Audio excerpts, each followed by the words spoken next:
Hey, I'm Dave Kirilov, and welcome back to the language of hitting.com. In our video analysis, we're going to look at a player from three different perspectives.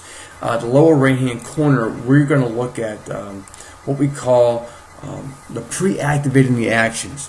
As a hitter looks out to the pitcher and the pitcher's looking into the catcher to get his signals, every hitter will usually do some type of action to keep his body loose and comfortable.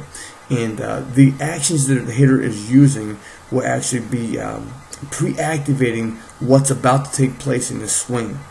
Most successful hitters just feel certain body parts that they're going to use while they're hitting. And as they go out to get themselves ready to hit, they pre-activate either their shoulders, their front arm, their wrist.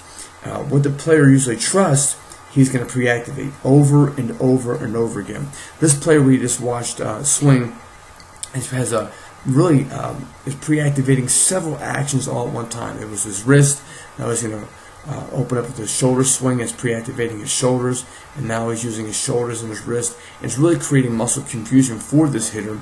And most successful hitters don't have an excessive amount of body actions while they're pre-activating their motions. They try to keep it pretty basic, simple, and straightforward, and not so much muscle confusion. The top right-hand corner, we'll watch this hitter go through his swing, but we want to pay close attention to is how he is getting prepared to swing. Again, more pre-activating the actions with his body.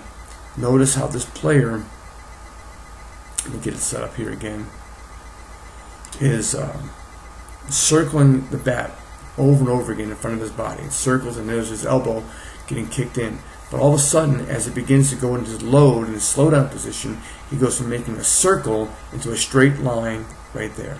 And that's counter what he needs to do. What he needs to do is pre-activate what's about to happen.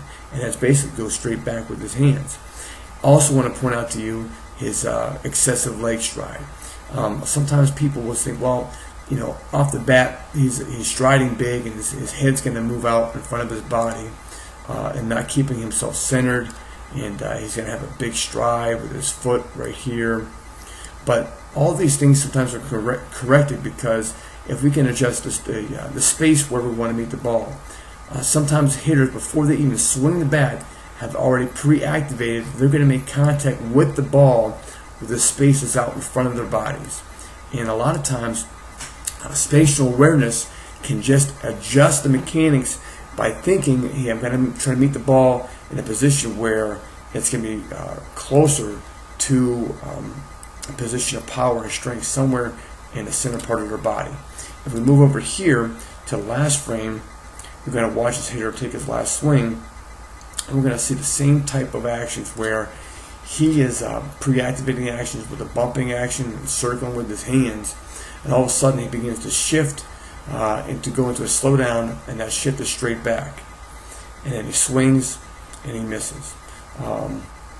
Sometimes these things can be avoided and corrected if we had only thought about, rather than thinking about sometimes making a contact with the ball in front of his body, if he tries to make contact with the ball somewhere where he's going to have a stronger leverage position towards the center part of his body.